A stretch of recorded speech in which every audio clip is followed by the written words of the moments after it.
आज का प्रातः क्लास है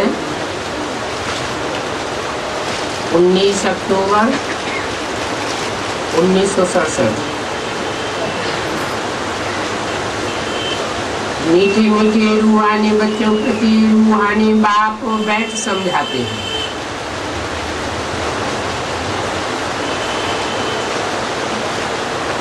समझाते हैं पहले तुम आत्मा हो, ये निश्चय रखना है। बच्चे जानते हैं हम आत्माएं परम धाम से आती है और यहाँ शरीर लेकर के पाठ बजाती है। मनुष्य फिर समझते हैं हम शरीर ही पाठ बजाते हैं। ये है बड़े से बड़ी भूल।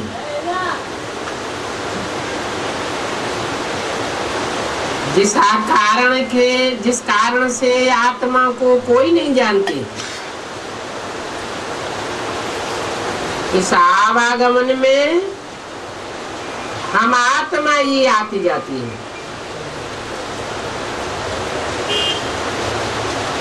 इस बात को भूल जाते हैं,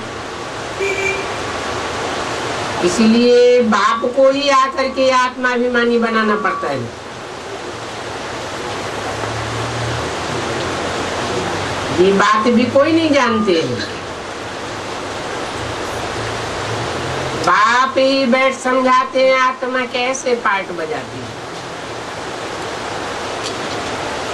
आत्मा में सारा पाठ भरा हुआ है।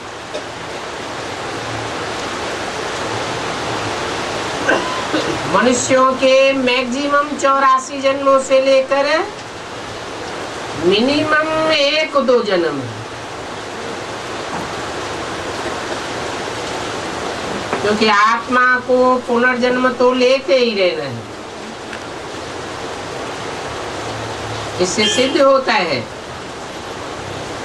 बहुत जन्म लेने वाला बहुत पुनर्जन्म लेते हैं,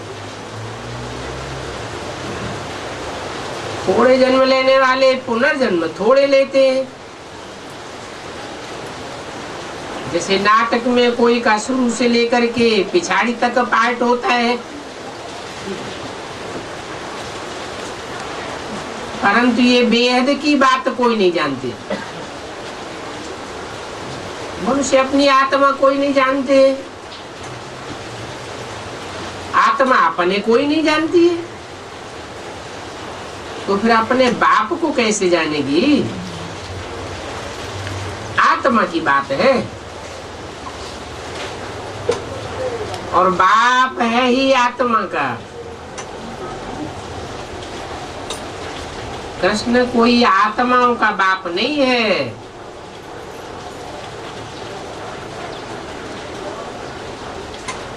कृष्ण को निराकार तो नहीं कहेंगे,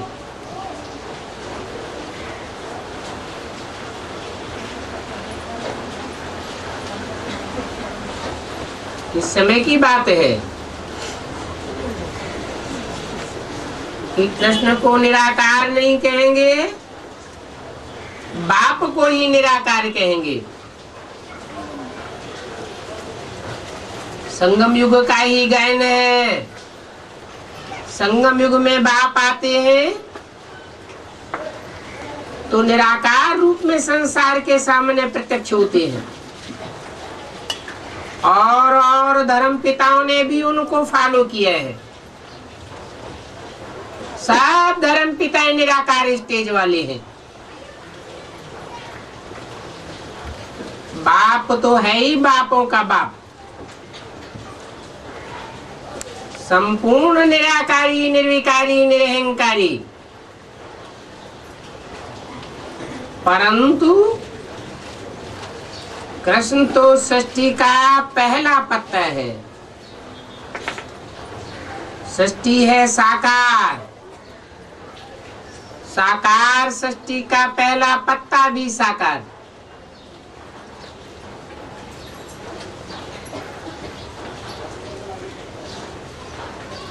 कृष्ण आते हैं तो उनके पीछे पीछे सब मनुष्य आत्माएं साकारी बनती जाती हैं। और बाप आते हैं तो बाप के आने के बाद सब आत्माएं नंबरवार निराकारी स्टेज में टिकती जाती है। तो साबित होता है कि कृष्ण साकार है और बाप निराकार है।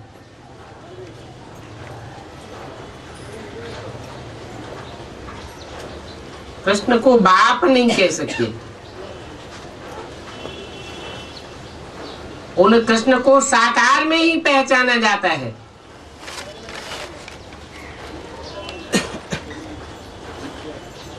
और बाप को, बाप जब तक निराकारी स्टेज में बच्चों के सामने प्रत्यक्ष न हो, अव्यक्त स्टेज में बच्चों के सामने प्रत्यक्ष न हो, बल साधारण तन में आता है, तब तक बच्चे बाप को समझ नहीं सकते। आत्मा तो सबकी है, कृष्ण की भी आत्मा है, बाप की भी आत्मा है, और हर एक आत्मा में अपना अपना पार्ट रुंधा हुआ है। ये बातें तुम्हारे में नंबरवार पुरुषार्थ अनुसार ही समझा सकते हैं। अभी तुम बच्चों ने समझा है हम आत्मा 84 जन्म कैसे लेती है।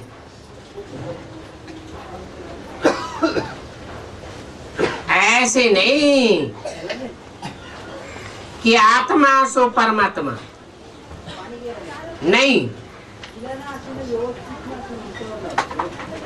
बाप ने समझाया है हम आत्मा पहले पहले देवता बनती है,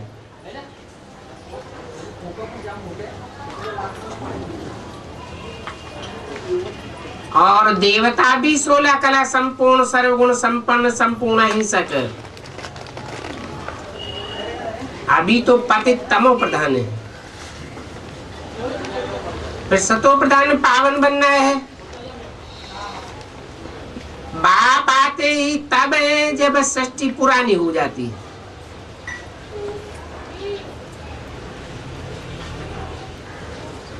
बाप के आने का मकसद ही है पुराने को नया बनाना।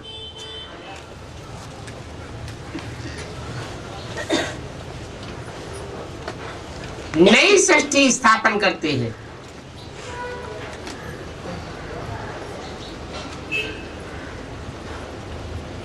नई दुनिया में है ये आदि सनातन देवी देवता धर्म।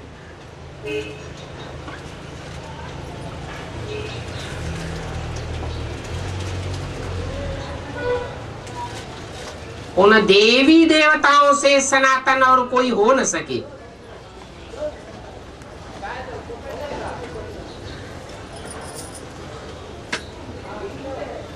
उन देवी देवताओं के लिए ही कहेंगे कि पहले पहले कलयुगी शूद्र धर्म वाले थे,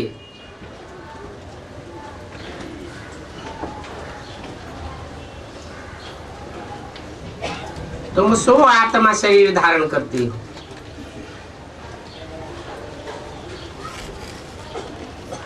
क्योंकि आत्मा का तो कोई धर्म होता नहीं है।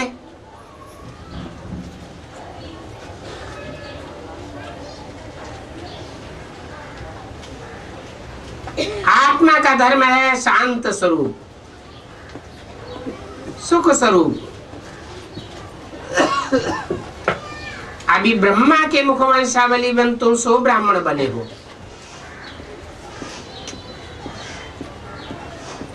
तो ब्राह्मण कुल में आते हो, परंतु ब्राह्मण कुल की डायनेस्टी नहीं होती है। ब्राह्मण सब सेवाधारी हैं, उनकी राजाई चलती नहीं। ब्राह्मण कुल वाले कोई के ऊपर राजाई नहीं करते हैं, और अगर यहाँ कोई करते हो तो कोई के ऊपर कंट्रोल चलाते हो, ऑर्डर चलाते हो, रिक्वेस्ट करके काम न निकालते हो, तो उनको क्या कहेंगे?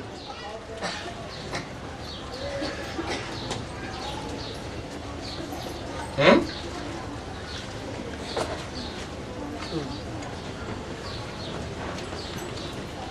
क्या कहेंगे? कि वो पक्के ब्राह्मण कुल के सूर्यवंशी नहीं है। इस समय भारत में न ब्राह्मण कुल राजाई करते हैं और न शूद्र कुल राजाई करते हैं, न ईश्वरीय कुल राजाई करते हैं, न आसुरी कुल राजाई करते हैं। दोनों को राजाई नहीं है। फिर भी उनका प्रजा के ऊपर प्रजा का राज्य तो चलता है।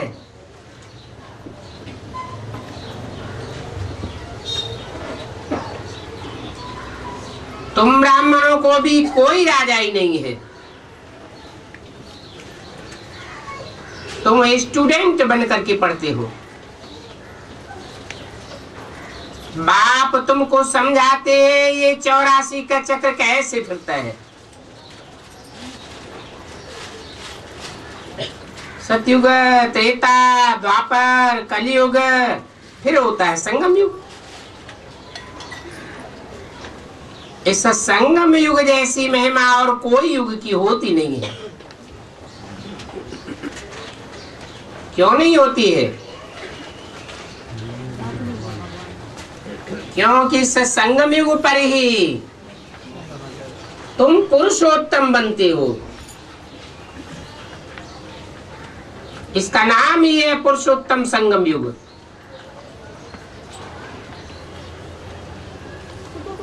सतयुग से त्रेता में आते हैं तो 2 कलाएं कम हो जाती है। तो कलाएं कम हो गई तो उनकी महिमा क्या करेंगे? सतयुग को उतरती कला का युग कहें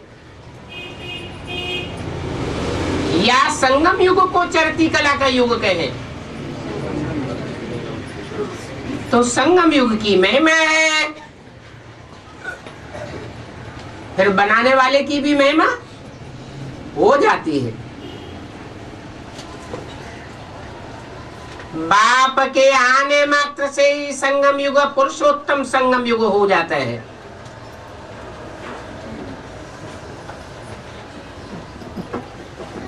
तो कहेंगे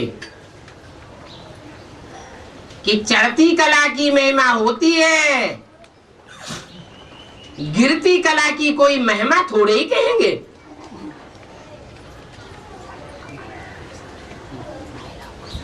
उनकी महिमा क्या करेंगे? कलयुग को कहा जाता है पुरानी दुनिया। अभी नई दुनिया स्थापन होनी है जहां देवताओं का राज्य होता है।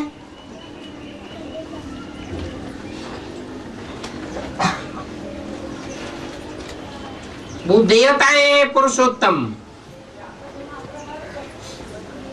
फिर कला कम होते होते कनिष्ठ शूद्र बुद्धि बन जाते हैं।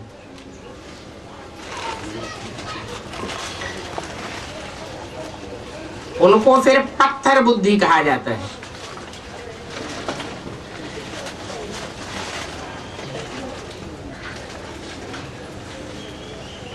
ऐसे पत्थर बुद्धि बन जाते हैं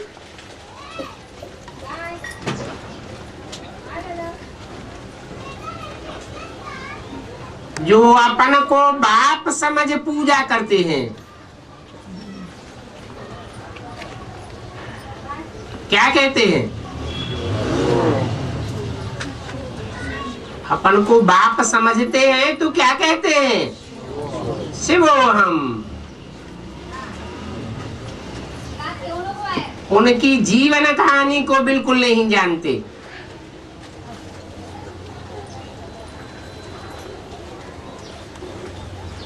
बच्चे बाप के जीवन को न जाने तो वर्षा कैसे मिलेगा? अभी तुम बच्चे बाप के जीवन को जानते हो, उनसे तुमको वर्षा मिल रहा है। बेहद के बाप को याद करते हो, गाते भी हैं तुम माता पिता हम बालक तेरे, तुम्हारी कृपा ते सुख घनेरे। तो जरूर सुख घनेरे देने के लिए बाप आया होगा, तब तो सुख घनेरे दिए होंगे।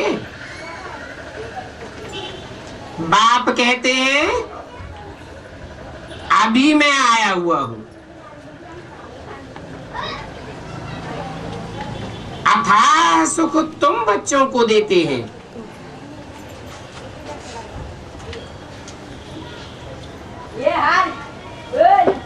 इन बच्चों को नहीं देते हैं, उन बच्चों को नहीं देते हैं। तुम बच्चों को अथाह सुख देते हैं। क्या मतलब हुआ? जो प्रैक्टिकल में आए हुए, साकार में निराकार बाप के सन्मुख बैठने वाले, पढ़ने वाले बच्चे हैं, उनको अथाह सुख मिलते हैं। बाकी जो बाजू में बैठने वाले हैं अथवा दूर बैठने वाले हैं, वो नंबरवार सुख लेते हैं, उनको अथाह सुख नहीं मिलते।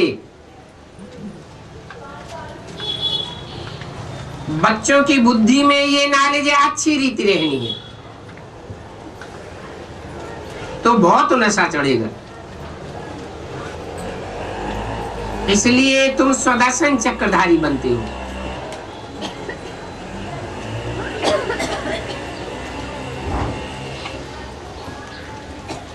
तुम अपनी आत्मा को 84 के चक्र में देखने योग्य बनते हो, क्योंकि तुम बच्चों ने ही ऑलराउंड पार्ट बजाया है।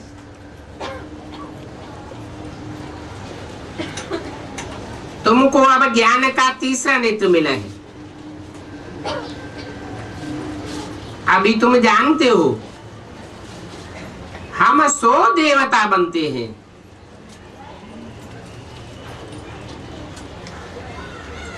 अभी शूद्र से ब्राह्मण बने हैं।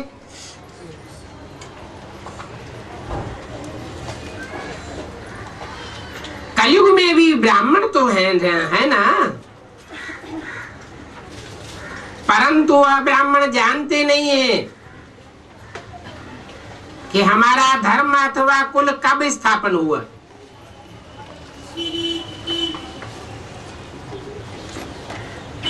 क्योंकि वो है शूद्र संप्रदाय।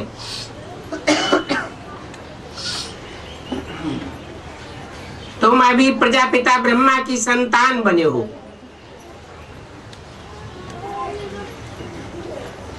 कौन से ब्राह्मण नहीं जानते?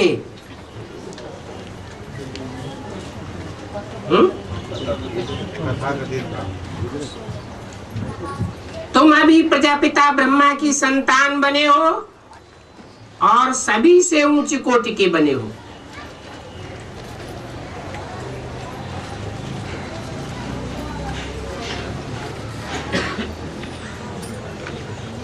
बाप बैठ तुमको सर्विस सिखाते,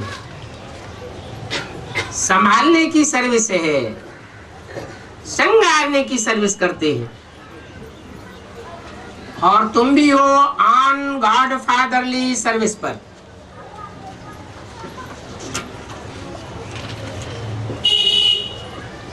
उन्नीस अक्टूबर 1967 की वाणी का दूसरा पेज। गॉड फादर भी कहते हैं हम आए हैं सब बच्चों की सर्विस में। तुम सब बच्चों को सुख का रास्ता बताना है।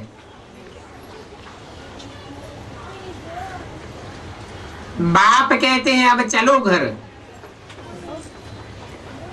मनुष्य भक्ति भी करते हैं मुक्ति के लिए, तो जरूर उनका जीवन बंद है। बाप इन भक्तों के दुख से छुड़ाते हैं। तुम बच्चे जानते हो ये सब त्राही त्राही करेंगे। कौन है? जो भक्त के भक्त ही बने रहते। बाप आ जाता है परंतु बाप को पहचानते नहीं है। वो त्राय त्राय करेंगे, हाहाकार करेंगे। हाहाकार के बाद फिर जय जयकार आज हो जाएगी। अभी तुम बच्चों की बुद्धि में है ये कितनी हाय हाय करेंगे। जब नेचुरल कैलेमिटीज आवेंगी, दूसरी ओर यूरोपवासी यादव भी है। बाप ने समझाया है यूरोपवासियों को यादव कहा जाता है।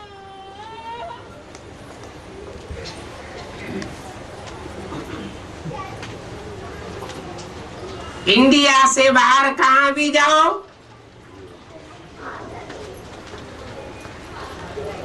तो यूरोपवासी ही मिलेंगे।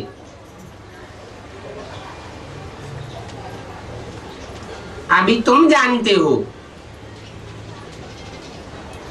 भगवत गीता आदि शास्त्रों में कितने गपोड़े बैठ लिखे हैं।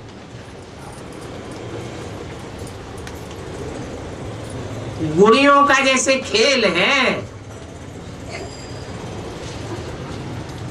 लिख दिया पेट से मूसल निकाले, फिर उनको बैठ शराप दिया।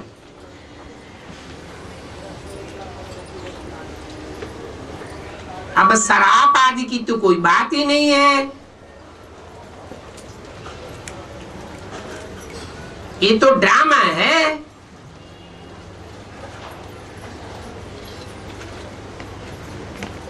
बाप तो वर्षा ही देते,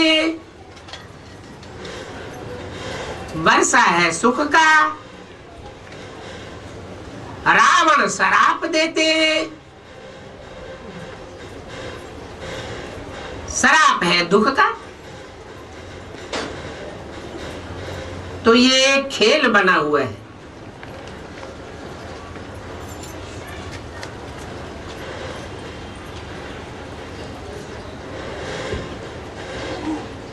शराप देने वाले का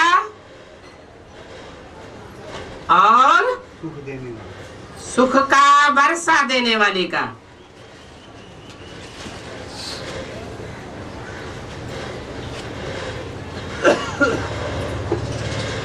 बाकी शराप देने वाले तो दूसरे मनुष्य होते हैं।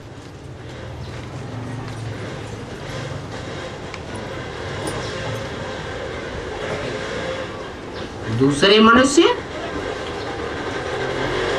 और पहले मनुष्य, क्या मतलब हुआ?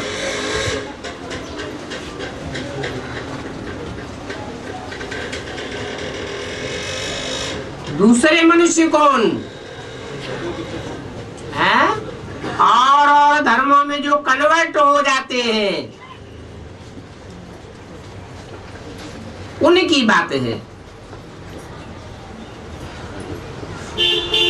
वो शराप देने वाले होते हैं और उस शराप को उतारने वाले भी होते हैं।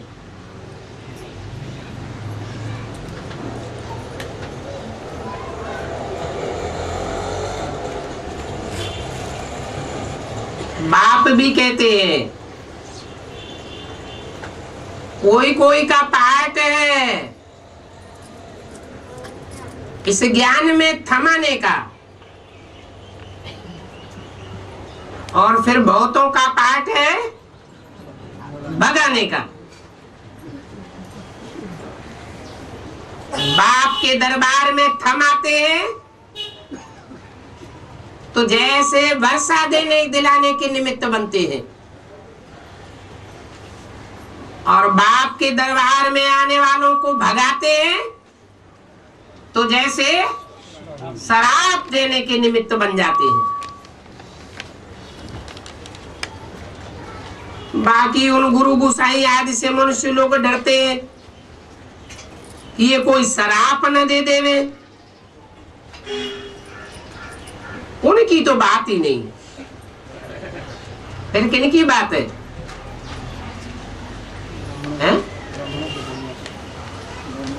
ये ब्राह्मणों की दुनिया में ही ऐसे गुरु लोग बैठे हुए हैं जो बाप को पूरा नहीं पहचानते हैं, तो थमाने की बजाय भगाने का काम करते हैं।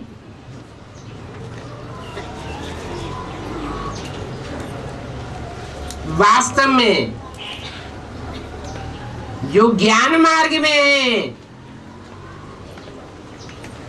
वो शराप कोई दे नहीं सकते।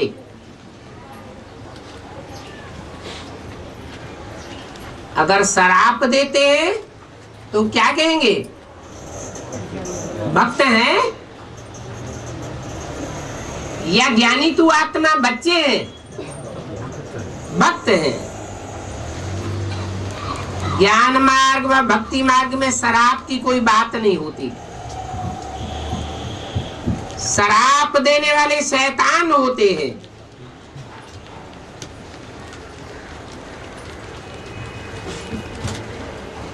जो रिद्धि सिद्धि आदि बैठ सीखते हैं, बहुत दुख देते हैं और पैसे भी बहुत कमाते हैं।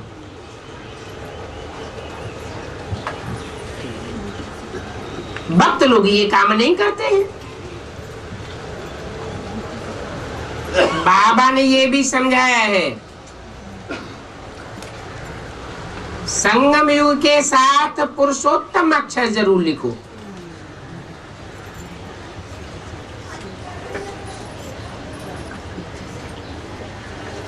क्यों?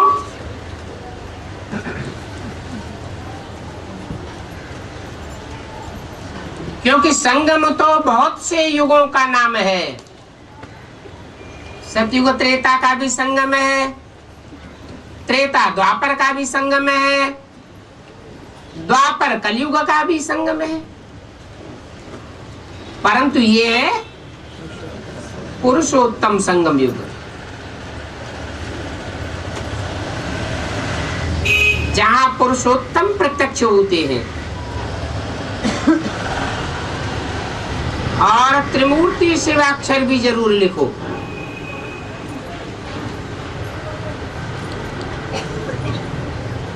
और प्रजापिताक्षर भी जरूर लिखना है।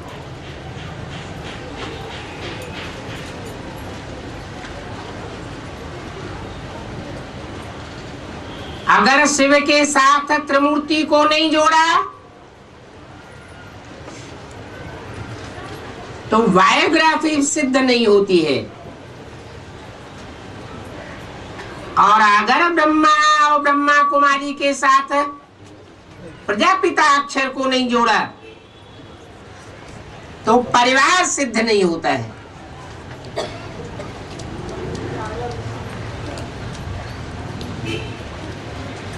और ब्रह्मा नाम तो बहुतों के है,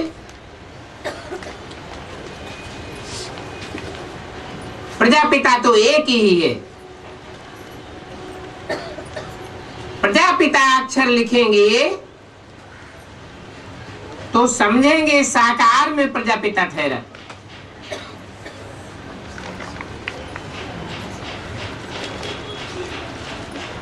प्रजा साकार में होती है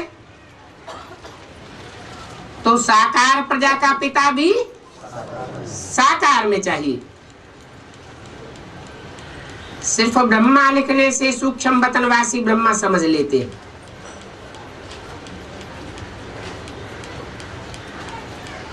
ब्रह्मा विष्णु शंकर को भगवान कह देते हैं।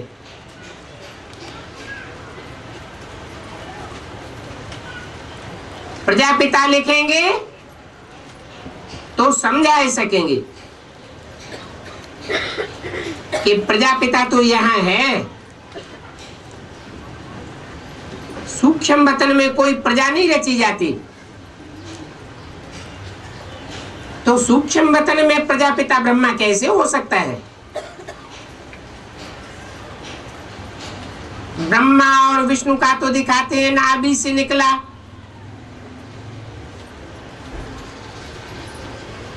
उसका ज्ञान तुम बच्चों को अभी मिला है।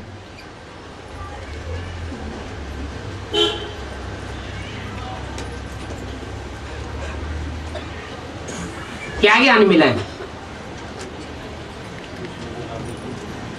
यज्ञ के आदि में कोई विष्णु स्वरूप आत्माएं थी,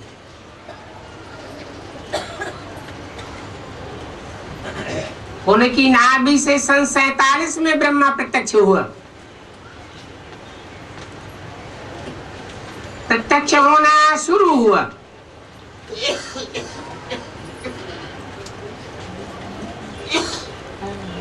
फिर ब्रह्मा सो क्या बन जाते हैं? विष्णु बन जाते हैं। क्या प्रूफ है?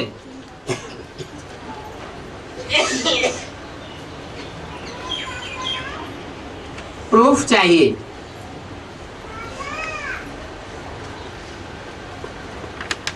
विष्णु माना क्या है? स्वभाव संस्कार मिलकर के एक हो जाए। तो ब्राह्मणों की दुनिया में ऐसा कौन युगल जोड़ा जिसके लिए कोई भी ब्राह्मण कहेंगे इनके स्वभाव संस्कार मिलकर के एक थे, ब्रह्मा और सरस्वती। तो तुम समझते हो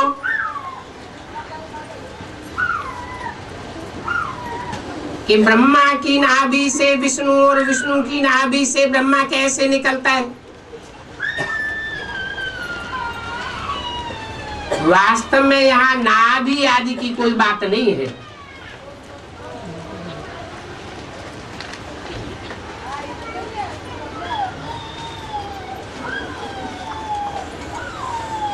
नाभि माना लंबे समय के पुरुषार्थ के बाद।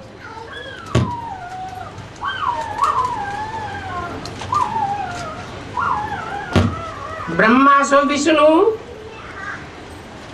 और विष्णु सो ब्रह्मा कैसे बनते हैं? ये सारा चक्र का ज्ञान तुम इन चित्रों पर समझा सकते हो।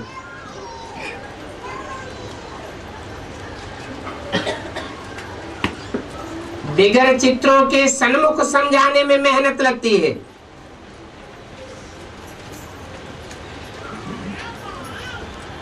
ऐसे घुमाए फिराए तुम समझा सकते हो। अच्छा बताओ,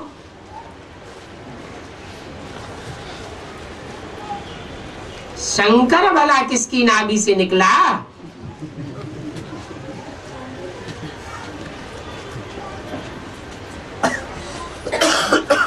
बच्चों को ये समझाया है कि शंकर का कोई पार्ट नहीं है।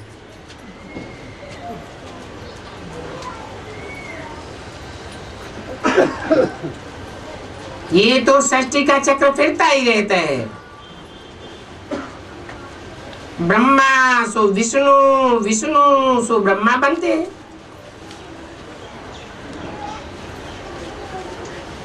ये लक्ष्मी नारायण ही 84 का चक्कर खाए फिर एडाप्टेड ब्रह्मा सरस्वती बनते हैं।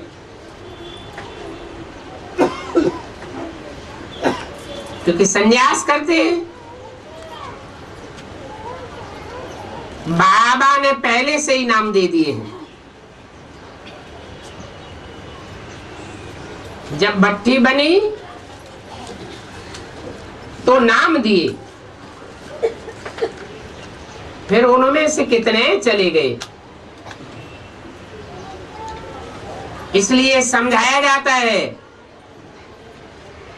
ब्राह्मणों की माला होती नहीं है,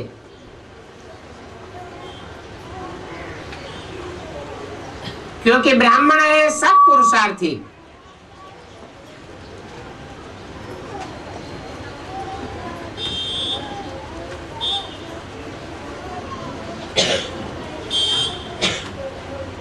ब्राह्मणों का बाप कौन है? ब्रह्मा। ब्रह्मा। और ब्रह्मा का बाप कौन?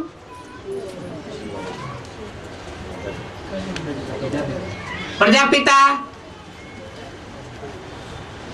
प्रजापिता भी पतित और ब्रह्मा भी पतित, दोनों ही पुरुषार्थी हैं। तो ब्राह्मण भी पुरुषार्थी है।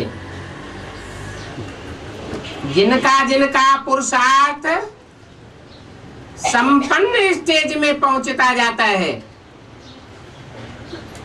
वो फिर माला के मणके बनते हैं।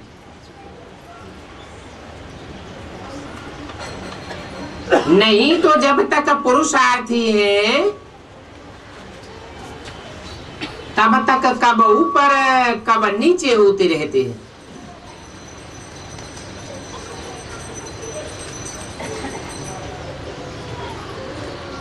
नवग्रहों में से कोई न कोई ग्रह के आचरण में आते रहते हैं, प्रभावित होते रहते हैं। ग्रहाचारी बैठती है। ये बाबा तो जवाहरी था,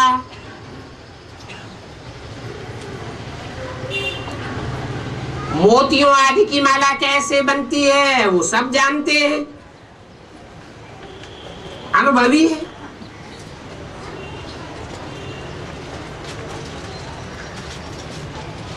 ब्राह्मणों की माला पिछाड़ी में बनती है।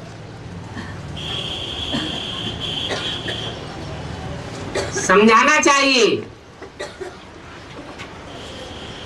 और जो रुद्रमाला है सो ही ब्राह्मणों की अंत की माला है।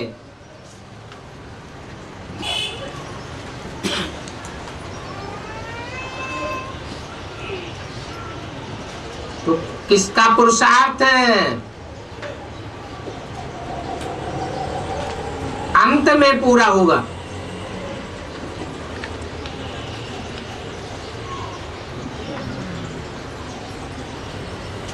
रुद्रमाला। रुद्रमाला का पुरुषार्थ अंत में पूरा होगा। कब?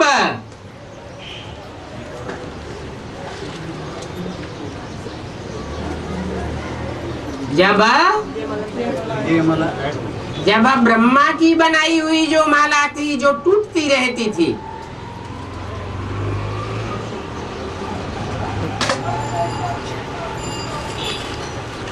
पहले टूटती रहती थी, फिर प्योरिटी की पावर से आगे बढ़ जाती है।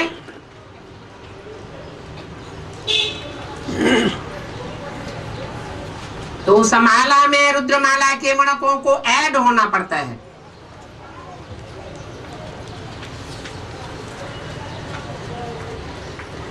दोनों तरफ ही ये बात लागू होती है। अंदर वाले रह जावेंगे, बाहर वाले ले जावेंगे।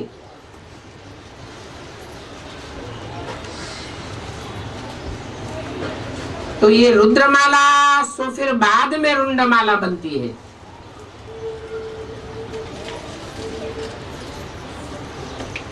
रुंडमाला कही जाती है विष्णुमाला।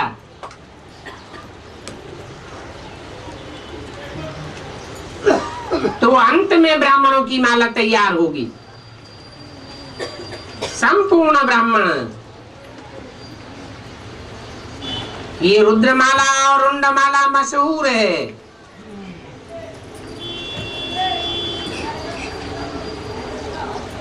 रुद्रमाला सोई फिर रुंडमाला। रुंडमाला सो रुद्रमाला। ये बुद्धि में याद रखना चाहिए। हम ब्राह्मण सो फिर देवता बनते हैं, फिर सीढ़ी उतरनी है, नहीं तो 84 जन्म कैसे लेंगे।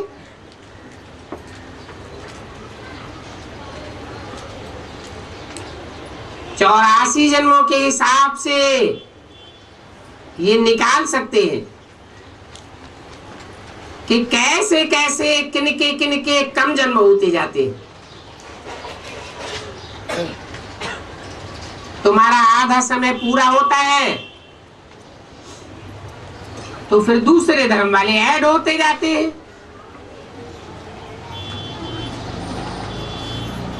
ये माला बनाने में बड़ी मेहनत लगती है।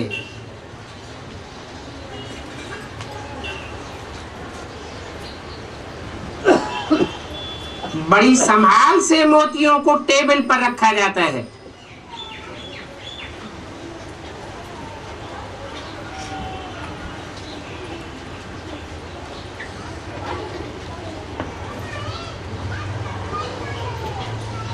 पारे मिसल खिसक पड़ते हैं। कहाँ ठीक न बनी तो माला तोड़नी पड़े।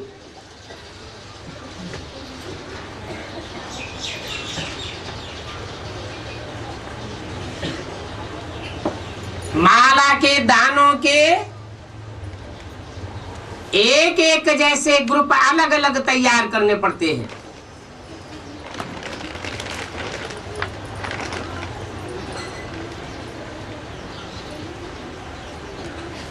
एक भी विधर्मी मण का अगर दूसरे में मिक्स हो गया और माला में गलती से पिरोई लिया गया तो सारी माला तोड़नी पड़े।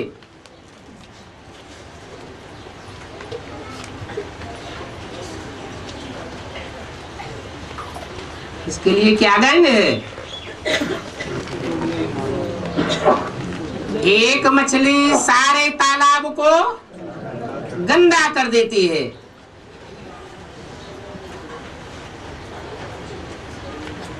तो ये तो बहुत बड़ी माला है। तुम बच्चे जानते हो हम पढ़ते हैं नई दुनिया के लिए।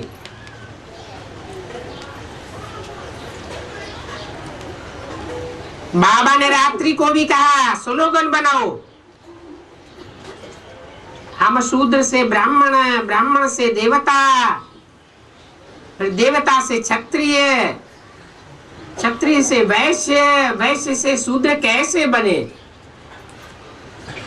आकर के समझो। इस चक्कर को जानने से तुम चक्रवर्ती राजा बनेंगे, स्वर्ग का मालिक बन जाएंगे। ऐसे ऐसे स्लोगन बच्चा बनाए करके बच्चों को सिखलाना चाहिए। बाबा युक्तियां बहुत बताते हैं। 84 जन्मों का भी समझाया है। मैक्सिमम देवताओं के ही 84 जन्म होते हैं।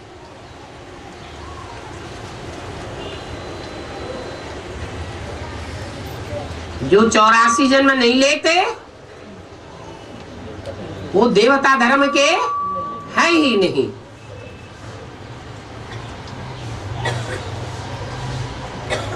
फिर उनकी कम वैल्यू हो जाती है। सबसे जास्ती वैल्यू तुम्हारी है। तुमको हीरो हीरोइन का पार्ट मिलता है।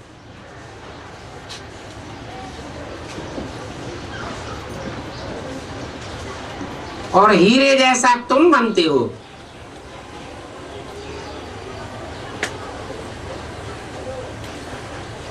फिर चक्कर लगाए कौड़ी मिसल बन पड़ते हो। अब जब कि हीरे जैसा जन्म मिलता है तो कौड़ियों की पिछाड़ी क्यों माथा मारते हो? 19 अक्टूबर सन 67 की वाणी का 3रा पेज। पैसे भी नहीं, कोई घर बार छोड़ना है।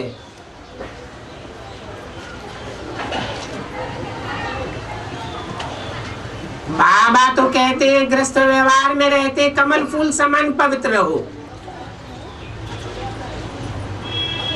और षष्ठ चक्र के नॉलेज को जान करके दैवी गुण धारण करो। ऐसा करने से तुम हीरे मिसल बन पड़ेंगे। बरोबर भारत 5000 वर्ष पहले हीरे जैसा था। ये है तुम्हारी अहम ऑब्जेक्ट। इन लक्ष्मी नारायण के चित्र को बहुत महत्व देना है।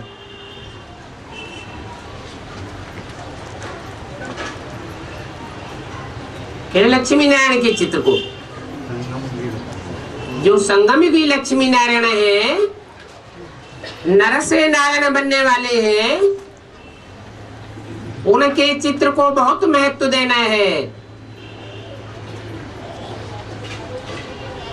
महत्व देने वाले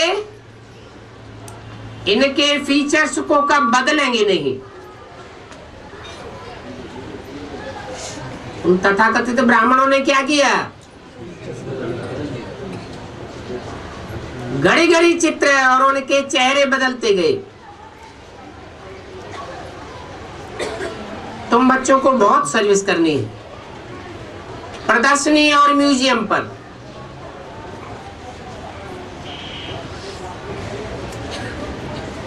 व्यंग मार्ग की सर्विस वगैरह तुम प्रजा कैसे बनावेंगे।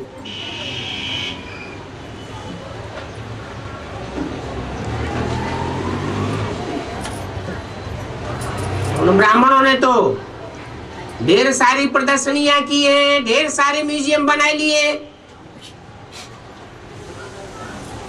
और उन प्रदर्शनियों और म्यूजियम्स में ढेर सारे लक्ष्मी नारायण के चित्र बनाए के रखे हुए हैं। फिर व्यंग मार्ग की सर्विस क्यों नहीं हुई है? क्योंकि उन्होंने जड़ चित्रों की तैयारी की है। जड़ चित्रों का परिचय दिया।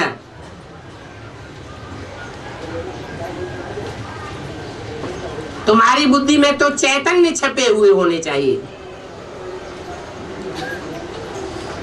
जो बाबा बोलते हैं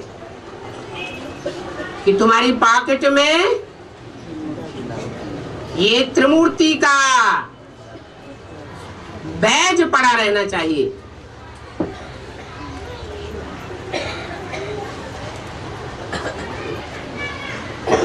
बल इस ज्ञान को कोई सुनते भी है,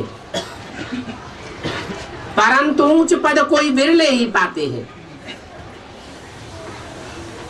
उनके लिए कहा जाता है कोटों में को। स्कॉलरशिप भी कोई लेते हैं ना,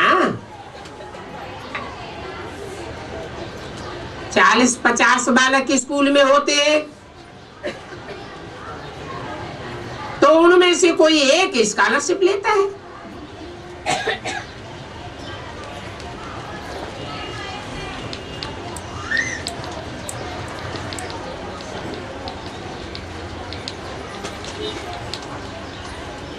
कोई थोड़ा पास में आ जाते हैं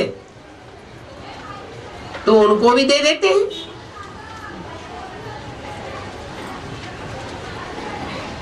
पास में तो बहुत है,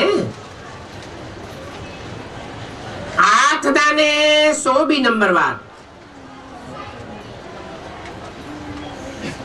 पहले पहले राजगद्दी पर बैठेंगे,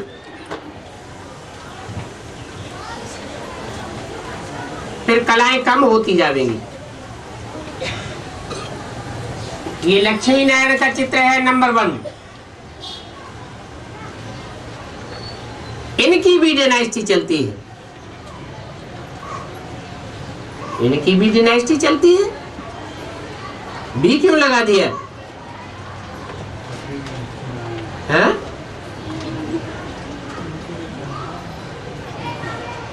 अरे और भी कोई और कौन है? सतयुगी लक्ष्मी। और ये क्या कलयुग है?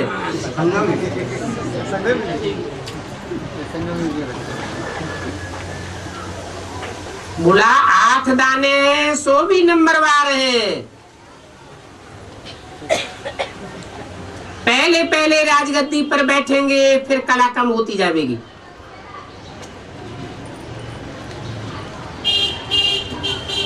कहाँ की बात?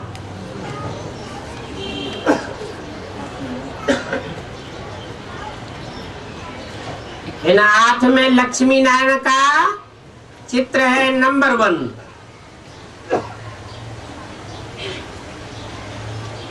इनकी भी डिनाइस्टी चलती है। नंबर 1 की भी डायनेस्टी चलती है, तो नंबर 2, 3 और 8 वालों की डायनेस्टी नहीं चलती होगी क्या?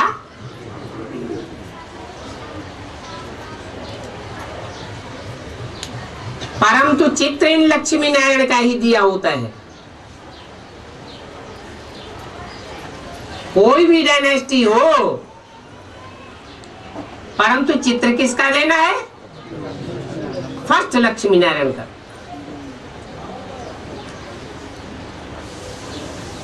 यहां तुम जानते हो चित्र भी बदलते रहते हैं। कौन बदलते हैं?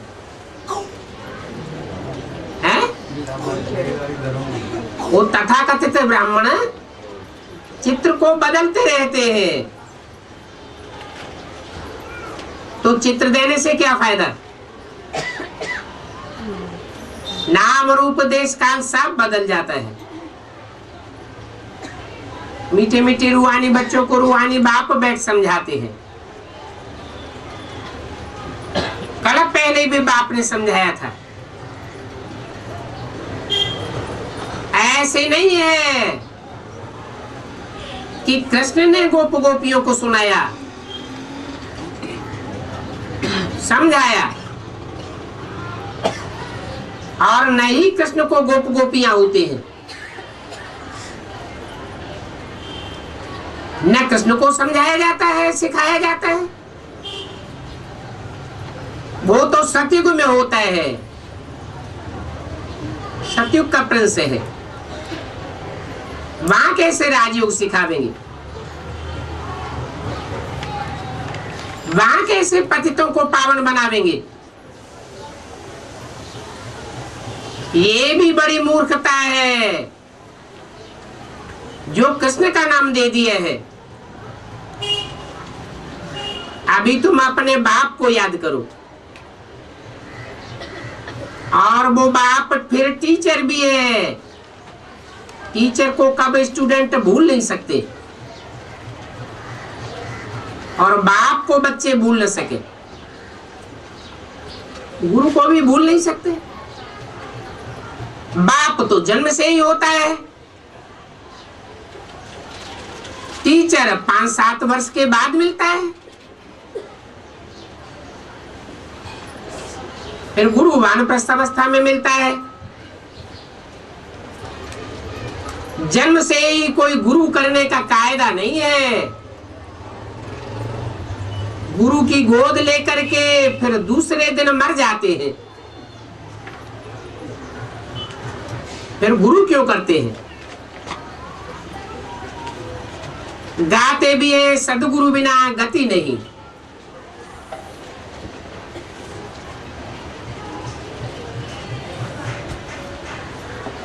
तो गुरु बनाने का मतलब क्या हुआ?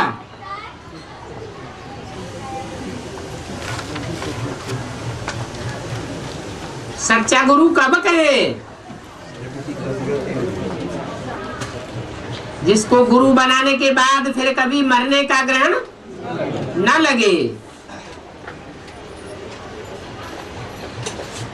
सदगुरु को छोड़ फिर वह गुरु कह देते। एक गुरु मरा तो उसके चेले को गुरु बैठ बनाए लेते। वो गुरु तो ढेर है, परंतु सर्व का सदगति दाता एक ही सदगुरु है। दूसरे सब गुरु हैं। बाबा कहते हैं मांगने से मरना भला। सबको चिंता रहती है हम अपने पैसे कैसे सफल करें दूसरे जन्म के लिए। वो ईश्वर अर्थ दान पुण्य करते हैं तो उसका रिटर्न इस पुरानी सृष्टि में मिलता है अल्पकाल के लिए। यहां तो तुम्हारा ट्रांसफर होता है नई दुनिया 21 जन्मों के लिए। तो तन मन धन प्रभु के आगे अर्पण करना है।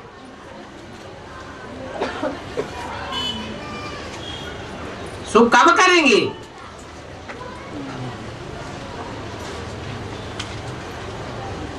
भक्ति मार्ग में तो 63 जन्म करते रहे। 21 जन्मों के लिए प्राप्ति हुई क्या? एक जन्म के लिए भी क्या अविनाशी प्राप्ति हुई?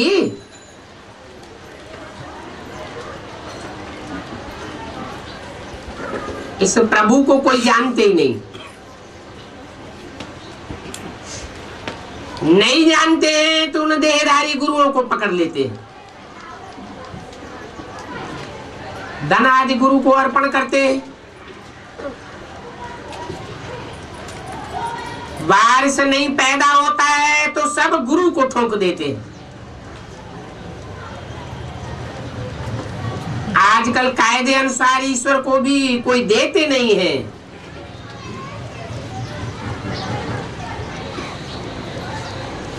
फिर किसको देते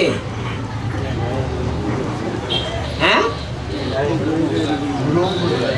कौन कोई गुरु देहधारियों में ही फंस मरते हैं।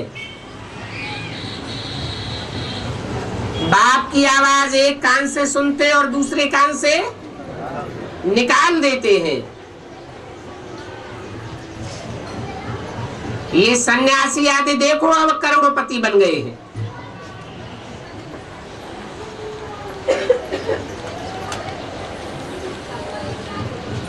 इनको कोई दान करना है क्या? दान किसको किया जाता है? करोड़पतियों को दान किया जाता है क्या?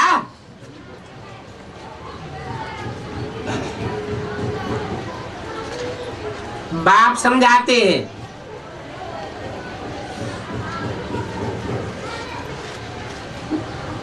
गरीब निवाज बाप खुद बहुत गरीब है?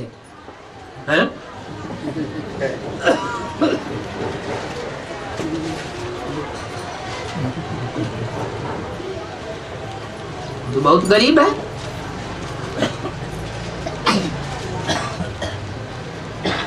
ये कैसे हैं? साधारण तन में है।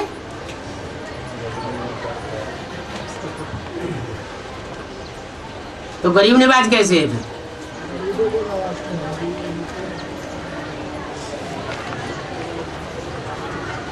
जो खुद गरीब है वो दूसरों को साहूकार कैसे बनावेगा?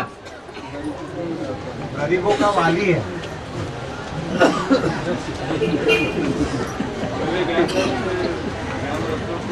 बाप समझाते हैं बाप बहुत गरीब है, इसलिए मैं आता ही भारत में हूं।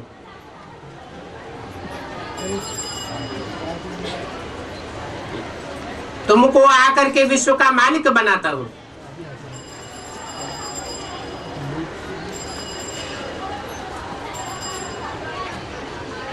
वो साधु सन्यासी कोई गरीब नहीं है।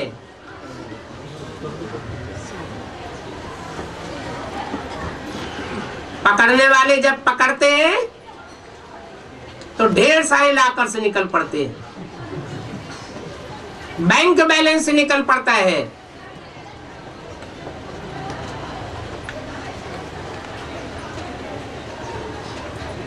ये भी समझाता हूं कि डायरेक्ट और इनडायरेक्ट में कितना फर्क है। डायरेक्ट माना क्या, इनडायरेक्ट माना क्या? डायरेक्ट बाप को देते हो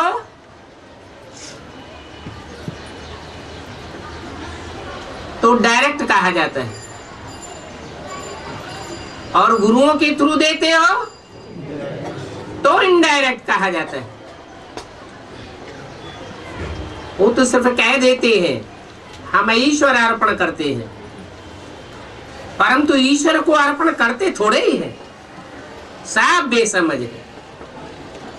तुम बच्चों को अब समझ मिलती है तो तुम बेसमझ से समझदार बनते हो, बुद्धि में ज्ञान है। बाप तो कमाल करते हैं, जरूर बेहद के बाप से बेहद का वर्षा मिलना चाहिए। बाप से तुम वर्षा लेते हो दादा द्वारा, दादा भी उनसे वर्षा ले रहे हैं। दादा कौन है? हैं? ब्रह्मा है दादा, सृष्टि का पहला पत्ता, बड़ा भाई। उनसे वर्षा ले रहे हैं। उनसे माना किन से? वर्षा देने वाला एक ही है, उनको याद करना है। ब्रह्मा का चित्र तो तुम रखो भी नहीं। कहते हैं बहुत जन्मों के अंत में मैं आता हूं तो जरूर पतित ही ठहरा ना। इनमें प्रवेश कर इनको भी पावन बनाता हूं। किनमें प्रवेश करके पावन बनाता हूं? किनको? हैं? कृष्ण वाली आत्मा में प्रवेश करके उनको पावन बनाता हूं।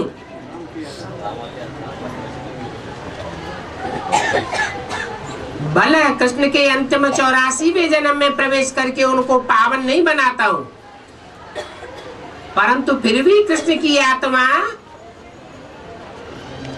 राम के अंतिम चोले में प्रवेश करके पावन बनती है। इसलिए बोला इनमें प्रवेश करे इनको पावन बनाता हूं।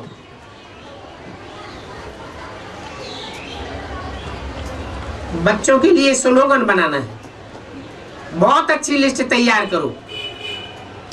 ये बैग आदि तुम बहुत निकाल सकते हो, ये चीज कब किसी को मिल न सके। तुम्हारा ये सब है अर्थ सहित, लाखों बिक सकते हैं, तुम्हारा सारा खर्चा निकल आवेगा। ये तो जी दान देने वाली चीज है, इनकी वैल्यू का किसी को पता नहीं है। और बाबा को हमेशा बड़ी चीज पसंद आती है, जो कोई दूर से ही पहचान लेवे।